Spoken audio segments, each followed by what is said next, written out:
मैं हूं आपके साथ अंजलि सिंह। सातवें और आखिरी चरण की वोटिंग के लिए गृह मंत्री अमित शाह भारी टेंशन में दिखाई दे रहे हैं। आपको बता दें, अमित शाह ने 22 सीटों की रिपोर्ट मंगाई है और इस रिपोर्ट को देखने के बाद शाह के भी कान खड़े के खड़े रह गए हैं। खबर भी मौजूद है, खबर देखिए। इसमें लिखा हुआ है कि यूपीजी को लेकर अलर्ट हुए अमित शाह, 22 सीटों की लेंगे रिपोर्ट, इस बात की है टेंशन। तो उत्तर प्रदेश को लेकर दावा तो कर दिया गया कि इस बार 80 में से 80 सीटें आएंगी, लेकिन 40 सीटें भी आ जाएं तो बड़ी बात होगी। ऐसे में गृह मंत्री अमित शाह अलर्ट मोड में दिखाई दे रहे हैं और लगातार जोड़ तोड़ में लगे हुए हैं। सातवें चरण की अगर बात की जाए तो बलिया समेत यूपी की कई सीटें फंसी हुई नजर आ रही हैं। ऐसे में गृह मंत्री अमित शाह ने कमान संभाली है, मोर्चा संभाला है। देखिए, खबर भी मौजूद है जिसमें लिखा हुआ है कि बीजेपी को बलिया की ही फिक्र थी या फिर और सीटों की। आखिर अमित शाह को मोर्चा क्यों संभालना पड़ा? तो मोर्चा संभालना पड़ा है और बलिया समेत कई सीटें फंसी हुई नजर आ रही हैं। इसी के लिए अमित शाह ने ठीक एक दिन पहले समाजवादी पार्टी के नेता नारद रॉय से मीटिंग की है और आप देख सकते हैं कि आखिरी चरण के चुनाव प्रचार में बलिया में रैली की है और नारद रॉय को भारतीय जनता पार्टी में शामिल भी कर लिया है। तस्वीरें निकलकर सामने आ रही हैं, सोशल मीडिया पर वायरल हो रही हैं, जहां एक तरफ अमित शाह और नारद रॉय की तस्वीरें वायरल हो रही हैं, वहीं दूसरी तरफ अखिलेश यादव और नारद रॉय की भी वीडियो वायरल हो रही है। आपको बता दें, ये वही सपा के नेता हैं जिन्होंने आरोप लगाया है कि सपा सुप्रीमो अखिलेश यादव ने भरे मंच पर उनका अपमान किया है और वो अपमान नहीं सह पाए, इसलिए वोटिंग से ठीक पहले भारतीय जनता पार्टी में शामिल हो चुके हैं। फिलहाल नारद रॉय की अगर बात की जाए तो यहाँ पर मंच पर किए गए अपमान की बात नहीं है। दरअसल बात तो ये है कि नारद रॉय का टिकट समाजवादी पार्टी ने काट दिया है और बलिया से टिकट दिया है सनातन पांडे को। वहीं भारतीय जनता पार्टी की तरफ से नीरज शेखर को टिकट दिया गया है और बसपा की तरफ से लल्लन यादव को टिकट दिया गया है। नीरज शेखर और सनातन पांडे के बीच कांटे की टक्कर है और सनातन पांडे की अगर बात की जाए तो इंडिया गठबंधन की तरफ से बलिया से इनको टिकट देकर एक मास्टर स्ट्रोक चला गया है। इसीलिए गृह मंत्री अमित शाह भारी टेंशन में दिखाई दे रहे हैं, क्योंकि अगर टेंशन नहीं हो रही होती तो आप अच्छे से समझ सकते हैं कि वोटिंग से ठीक पहले इस तरह का खेल नहीं किया जाता। जहां एक तरफ अमित शाह ने अपनी टेंशन को कम करने के लिए नारद रॉय को भारतीय जनता पार्टी ज्वाइन करवाई है, तो वहीं दूसरी तरफ नारद रॉय के कुछ नंबर टेंशन को और भी ज्यादा बढ़ाने का काम कर रहे हैं। आपको बता दें, जैसे ही भारतीय जनता पार्टी में शामिल हुए, अमित शाह के साथ मंच साझा किया, नारद रॉय का एक बयान निकलकर सामने आया और इस बयान के सामने आने के बाद से तो जैसे बवाल ही मच गया। समय कम है और काम ज्यादा है।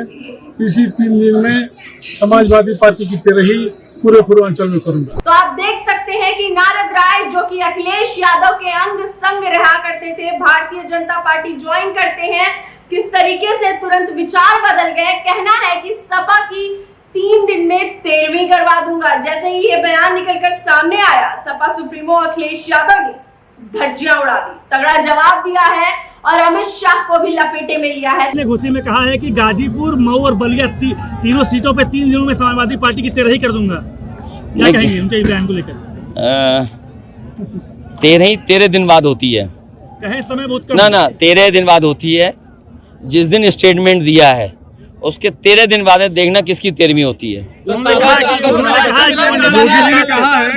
किसको गाली दे रहे हैं? ये गालीबाजों की लोकतंत्र में कहीं जगह नहीं है। जनता अपना वोट अपने विवेक से, अपनी समझ से डालेगा और ये गालीबाज लोग, ये दल बदलू लोग, स्वार्थी लोग, धोखेबाज लोग, इनका कोई चरित्र नहीं है। इनका चरित्र केवल स्वार्थ है और कभी आपके साथ, फिर हमारे साथ, फिर उनके साथ, फिर उनके साथ भी नहीं। मैं आपसे कह रहा हूँ, इंडिया गठबंधन की सरकार बनेगी, आप देखोगे सबसे पहले कौन भागेगा।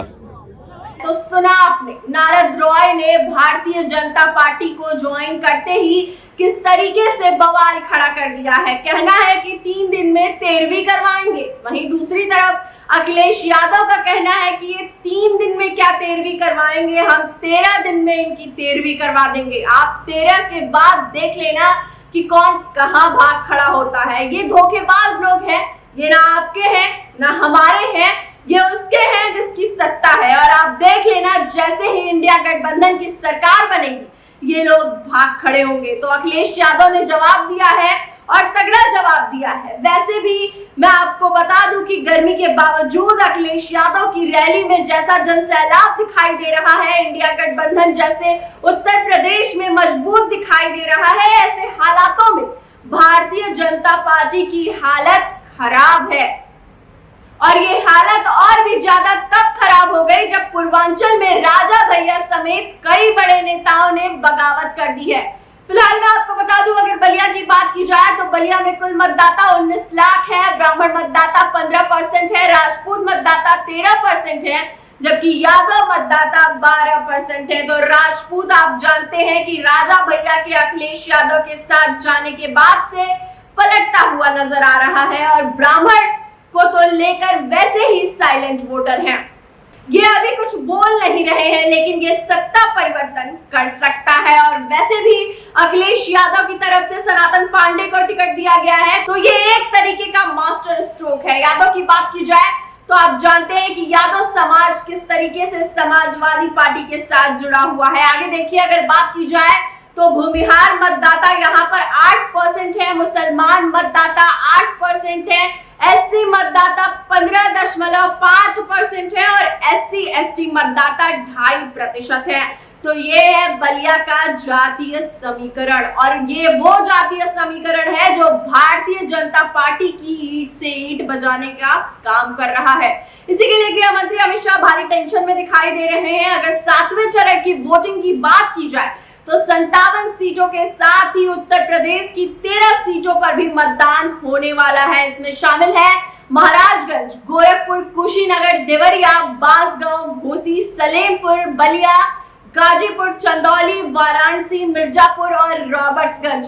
इसमें अगर बात की जाए तो ऊपर गोरखपुर और नीचे वाराणसी, इनके बीच की जितनी भी सीटें हैं वो फंसती हुई नजर आ रही हैं। पूरा का पूरा पूर्वांचल फंसता हुआ नजर आ रहा है। आपको बता दें कि देवरिया, बांसगांव, घोसी, सलेमपुर, बलिया और गाजीपुर में भारतीय जनता पार्टी की बहुत बुरी हार होने वाली है। सर्वे बता रहे हैं, ओपिनियन पोल बता रहे हैं, इसीलिए पूर्वांचल में भारतीय जनता पार्टी ने पूरी ताकत झोंक रखी है। लेकिन इन सब के बावजूद सीटें बढ़ना तो दूर की बात है, सीटें कम होती हुई नजर आ रही हैं।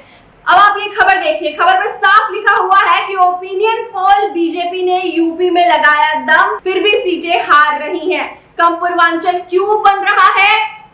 टेंशन तो पूर्वांचल समेत पश्चिम यूपी में भारतीय जनता पार्टी की इस बार कितनी हालत खराब हुई है, ये किसी से छुपा हुआ नहीं है। जाट नाराज है, ब्राह्मण नाराज है और राजपूत भी नाराज है। ऐसे में भारतीय जनता पार्टी का उत्तर प्रदेश में क्या होने वाला है, आप इन रुझानों से अंदाजा लगा सकते हैं। दावा तो कर दिया गया कि अब की बार 400 पार, लेकिन यहाँ पर समझने वाली बात यह है कि 400 पार करने के लिए उत्तर प्रदेश से होकर गुजरना होता है, और उत्तर प्रदेश में ही जब हालत खराब हो जाए तो दिल्ली का रास्ता कैसे तय होगा।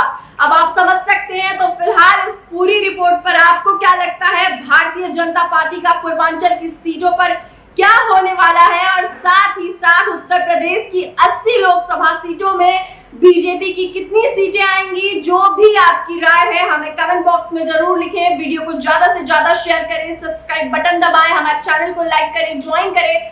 फिर मिलते हैं अगली खबर के साथ, तब तक के लिए धन्यवाद।